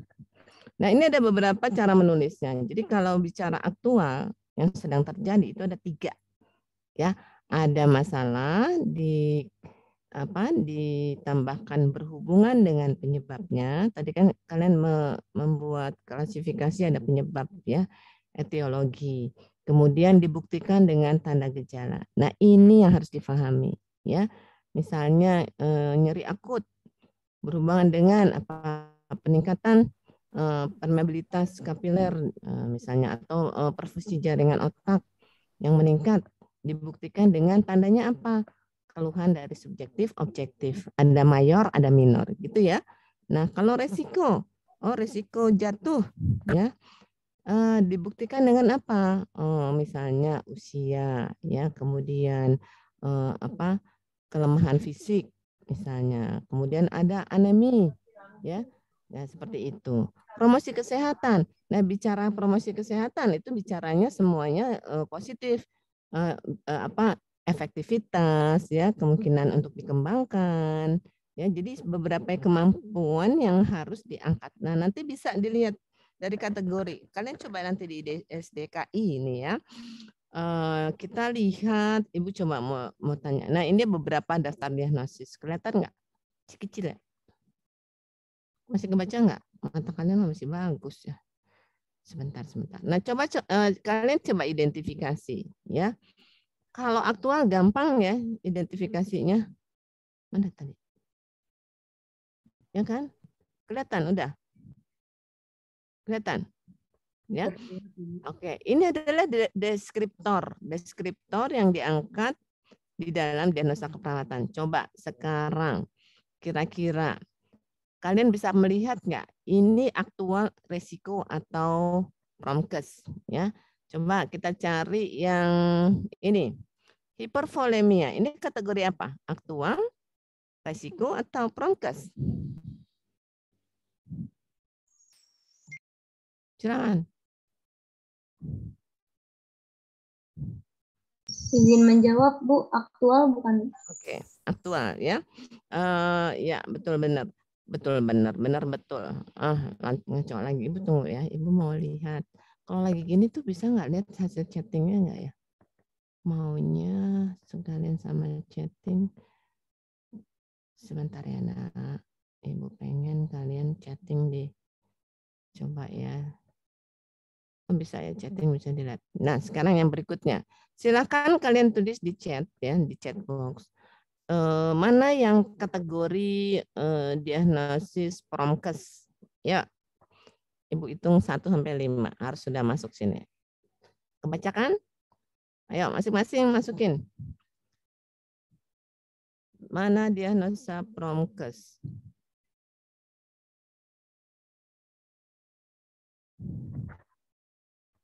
Ayo mana ini? Ketik. Ayo ketik.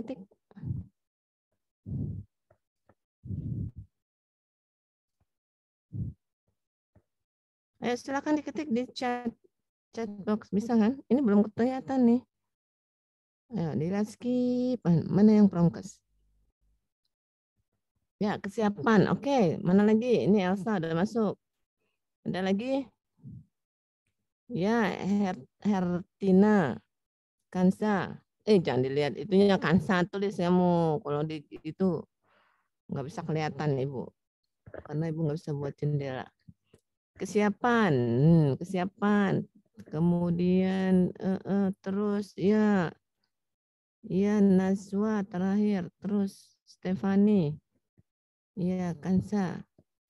Nah, lagi 5 orang lagi. Ada lagi. Nah, oke. Ini semua yang disampaikan, yang ada di chatbook ini benar semua, ya. Nah, sekarang kalau lihat, berarti ciri-cirinya apa? Kesiapan, ya. Kesiapan nih, udah diidentifikasi. Kesiapan lagi, peningkatan tidur. Mana lagi? Kemudian ada lagi nggak? Kesiapan peningkatan eliminasi urin, ya. Banyak kan? Menyusui efektif nih, belum. Yang tadi belum keangkat. Apalagi sekarang? Oke, itu ya. Ini adalah kondisi-kondisi yang bisa kalian angkat dan itu harus diperhatikan mindsetnya. Diagnosa keperawatan itu tidak melulu adalah aktual gangguan, ya. Tidak semuanya seperti itu. Jadi yang promkes pun kalian perlu angkat, apalagi dalam konteks yang fisiologis. Seperti apa? Di keperawatan maternitas, pasien dengan keperawatan maternitas, lingkupnya perinatal, mulai dari kehamilan, prahamil, kehamilan sampai dengan kelahiran itu adalah proses fisiologis. Jadi jangan cari-cari masalah, ya. Yang dicari adalah kemampuan yang dia lakukan oleh si ibu. Konteksnya bisa macam-macam, ya. Mungkin apa yang disampaikan di dalam SDKI tidak ada, bisa jadi begitu, ya. Nah, ini bisa dikritisi bahwa di keperawatan maternitas ada yang harus diangkat misalnya, ya. Nah, itu bisa, itu kan kalian berproses, bisa nanti jadi mahasiswa mengusulkan ini ke PPNI atau melalui dosennya, Bu, ini kelihatannya harus diangkat, ya. Kenapa? Ya karena nggak ada di sini, ya. Di dalam kategori yang ada di SDKI masih belum terakomodir sehingga perlu ditambahkan, ya, seperti itu, ya. Nah, itu dari sisi 3 diagnosa cara penulisan, ya, ini harus diperhatikan. Kalian punya buku, pakai nggak apa-apa, ya. Nah, terus kita lihat lagi tadi, ya, bagaimana sih caranya supaya merumuskan, ini bisa dibaca, ya. Kan pemahamannya tadi 3-6 kelompok sudah memberikan masukan, kalau sampai juga nggak mudeng, ya harus belajar lagi. Ini kita lihat di sini, ya. Bagaimana sih kita berpikir kritis untuk bisa menjelaskan apa sih yang perlu diangkat oleh kita, ya, menjadi bagian dari diagnosa. Nah, untuk bisa menetapkan diagnosa, itu kan harus pengkajian sebelumnya. Nggak ujuk-ujuk ada diagnosa. Atau kalian lihat diagnosa medis, ambil aja, terus template-nya menjadi diagnosa keperawatan. Itu salah besar, ya. Nah, prosesnya bagaimana? Ya, tentunya mulai dari pengkajian, ya. Nah, bagaimana kalian mengkaji dengan benar, itu akan menentukan benarnya membuat diagnosa. Ini contoh aja, ya. Kalian mulai membuat suatu kronologis di dalam kepalamu, ya, dalam bentuk pathway, ya, yang alur sebab akibat sampai ketemu diagnosa, ya. Oke, sekarang kita ketemu dengan pasien cepalgia, misalnya cepalgia pada hipertensi misalnya, ya. Ini contoh aja. Kalian kan masih kelas 1 ya, semester 2. Mungkin penyakit juga belum, tapi alur berpikirnya mulai dari sekarang, ya.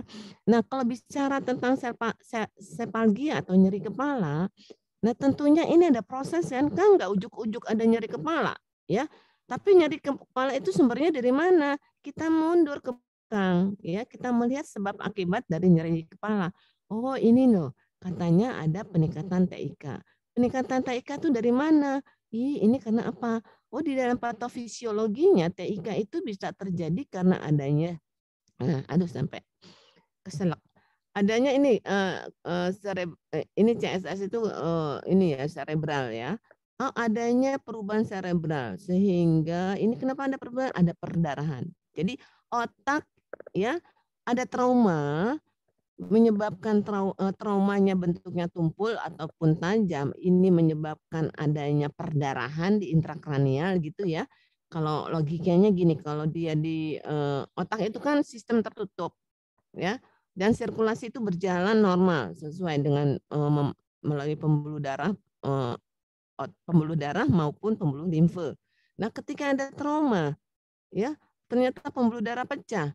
Tentunya yang harusnya tidak ada di intersel di otak, ada cairan, ini ada cairan. Nah, sehingga ini menyebabkan penekanan TIK. Ya, itulah penyebab jadi nyeri kepala misalnya, ya. Nah, sekarang kalau sudah ada nyeri kepala, ya, apa yang terjadi? Jadi ini ada sebab akibat. Nyeri kepala bisa bisa kemungkinan jatuh, ya. Karena apa? Pusing kan? Pusing, ya. Kemudian ini yang terjadi ketidakseimbangan, ya, ketidakseimbangan mobilisasi. Ini resiko jatuh, ya. Nyeri kepala karena TIK bisa menyebabkan mual muntah. Nah, kalau ini terus-terusan terjadi, tentunya akan apa? Ada ketidakseimbangan nutrisi, kurang dari kebutuhan. Ini diagnosa lagi, ya. Kemudian dari segi ininya lagi, adanya perdarahan. Oh, gangguan perfusi jaringan otak. Menyebabkan apa? Menyebabkan dia misalnya penurunan kesadaran yang pada akhirnya nanti resiko cedera jatuh karena gelisah misalnya, ya. Jadi yang perlu dilihat kalau dilihat dari secara skema ini bahwa kalian membuat diagnosa keperawatan, analisisnya dengan cara ini, ya.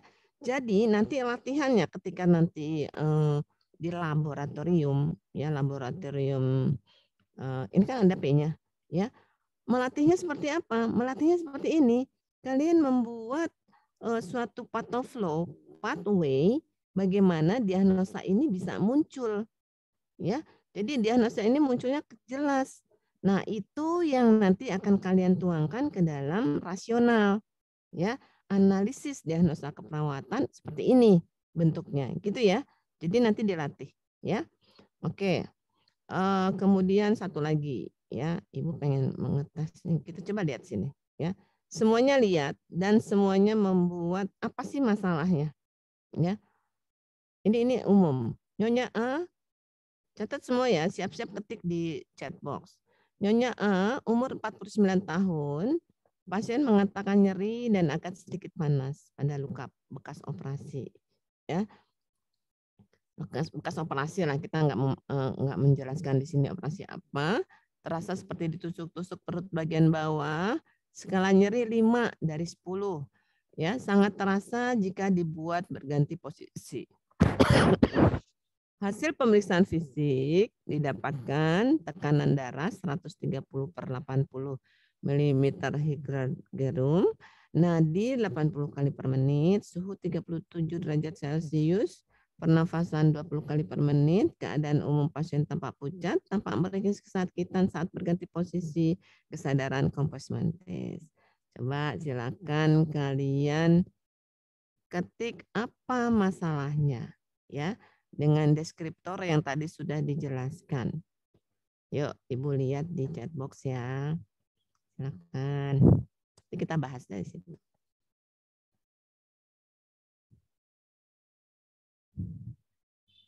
Minimal setiap perwakilan ada ya yang menulis.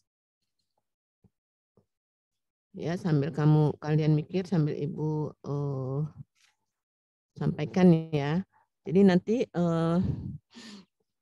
ketika kalian membuat diagnosa benar, itu sangat membantu untuk problem solving, ya. Berarti kalian bisa mengidentifikasi diagnosa keperawatan yang pasien itu secara tepat. Tentunya dengan demikian kalian akan mudah melanjutkan planning, ya. Perencanaannya gimana berdasarkan diagnosa ini, ya. Kalau diagnosanya dibuat tidak tepat, tentunya akan membuat kondisi tidak memecah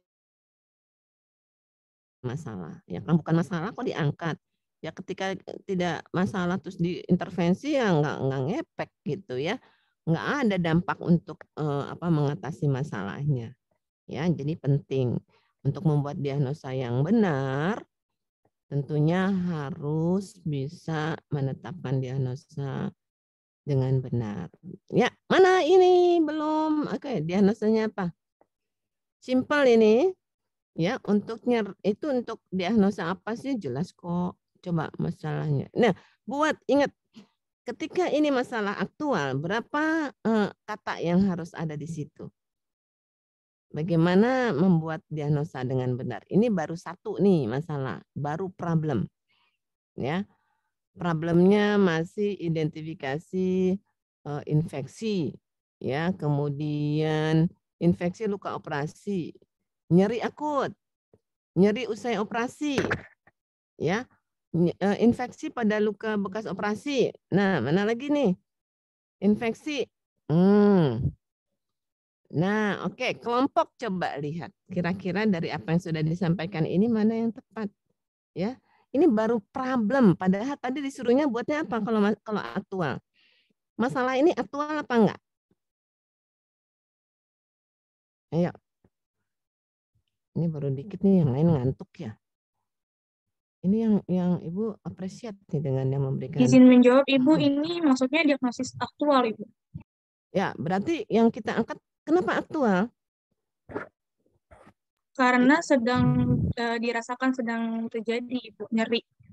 Iya, ya, betul sekali bahwa dari hasil pengkajian ini dia lagi ngerasain loh. Ngerasain benar, ya. Nah, sekarang yang dirasakan apa? Paling dominan adalah nyeri, ya. Nah, untuk nyerinya dia, apa kata nomenklaturnya diagnosis keperawatan? Ngomongnya apa? ada berapa nomenklatur untuk nyeri di situ. Lihat nanti ya di SDKI. Oh, ada kategori apa sih untuk nyeri ya? Nyeri akut, kemudian nyeri kronis, apalagi ya? Coba bantu Ibu liatin sana.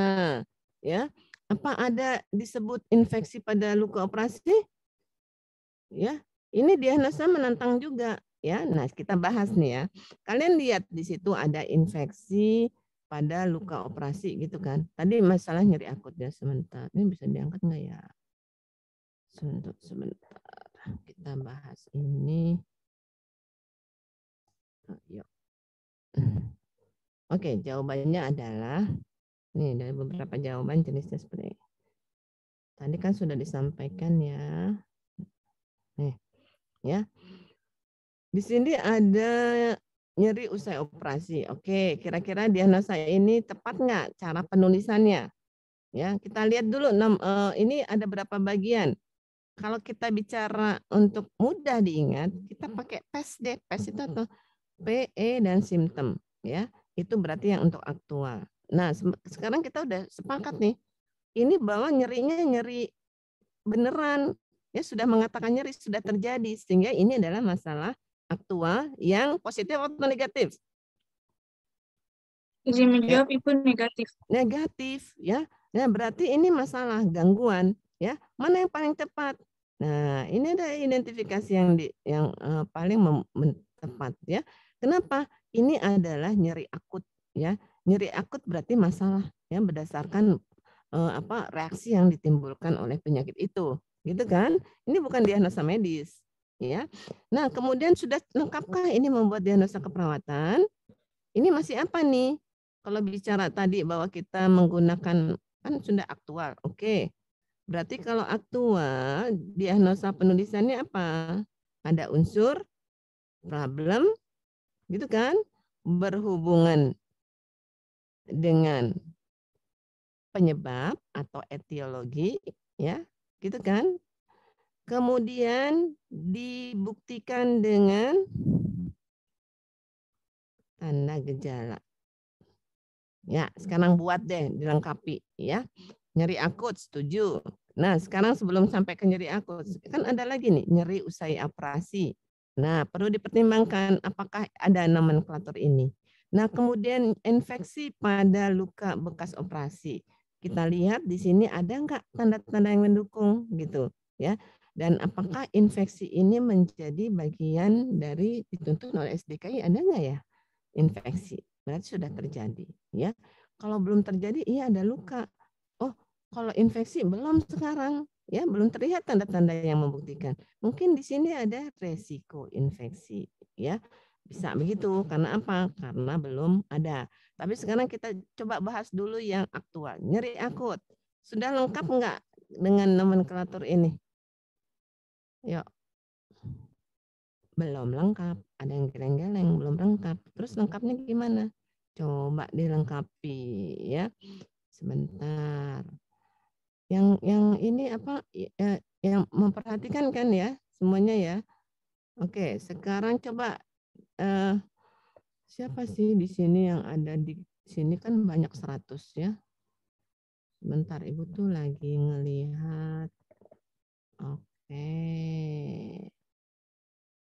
Ya, kira-kira apa? Dipikirin statement diagnosa yang lengkap ini karena bicara apa?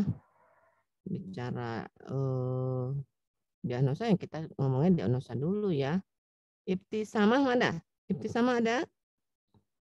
Coba buat apa ini? Ini belum lengkap. Ibtisamah monitor? Halo, Ibtisamah. Ya, kalau door prize dihitung 3 kali gugur ya. Mana Ibtisamah? 1. Nggak dapat door prize deh. Ibtisamah 2. Maaf. Mana? Ada? Ibu, saya moderator. Izin mengingatkan untuk waktunya sudah lewat 20 menit. Ibu. Kamu emang ada kuliah lagi? Ada kuliah lagi nggak? Untuk kelas B ada. Ada jam berapa? Kelas B ada? Jam berapa kelas B?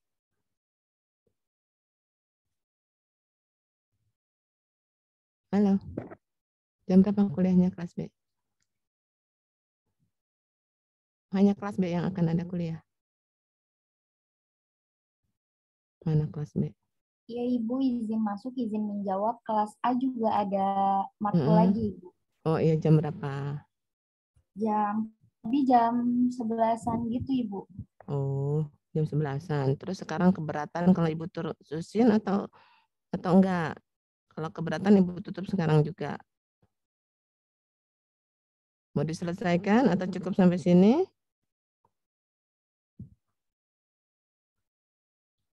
Boleh sih pennya mau mewakili, mau gimana?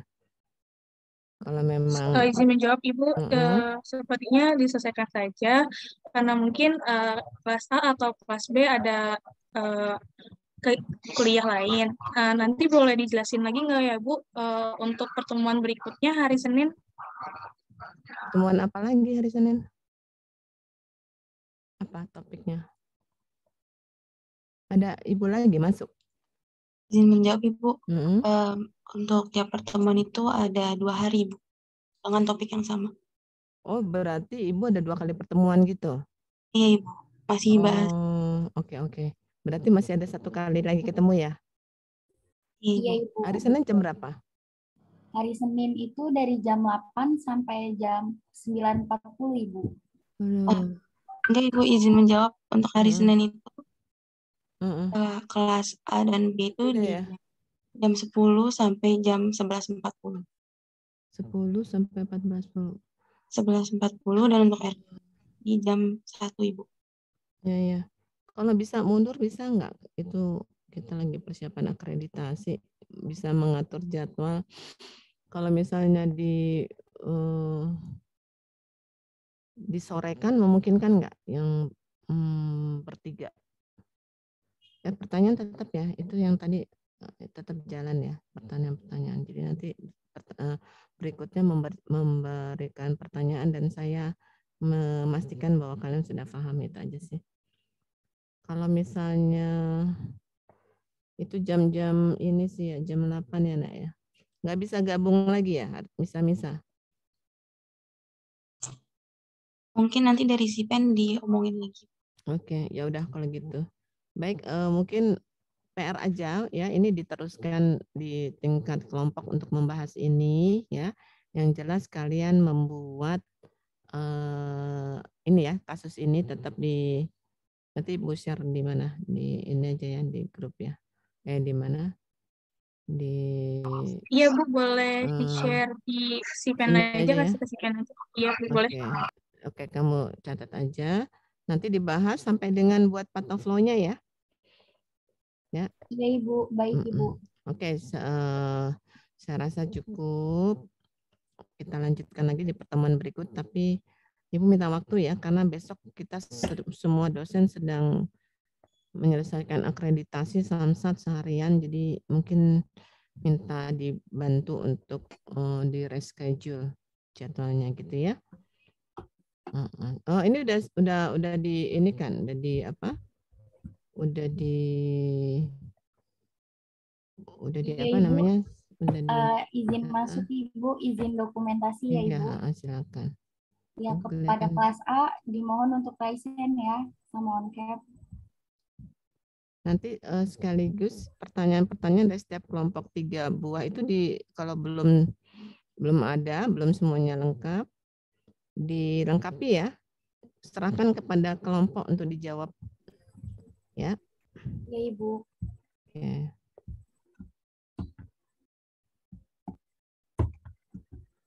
Ya. Slide 1.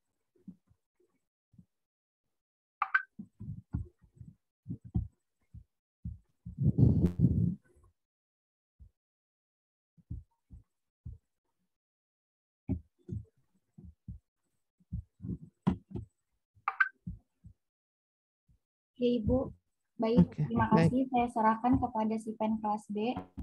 Baik, yang kelas B bisa raise hand dan on cam.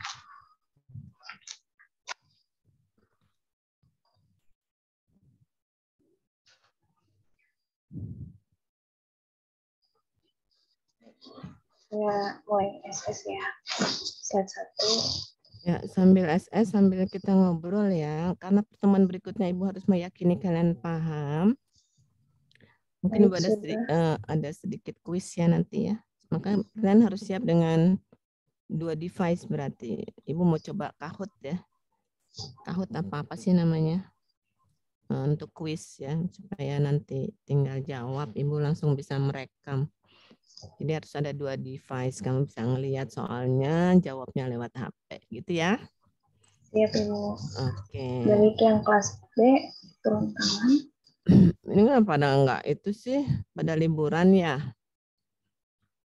Liburan kuliah ya ampun nak. Apa lagi ya? Pada ini sih tutup ini, pada tutup. Kalau ngajar ya, nggak kelihatan wajahnya itu serasa bicara sama tembok ya. Habis nggak ngeliat wajahnya gitu kan. Udah, ini sekarang mana?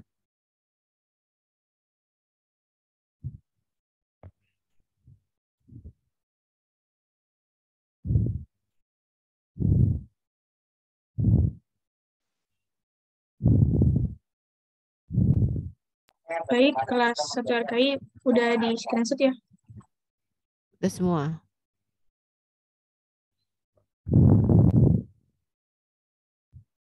Sudah, Ibu. Oke.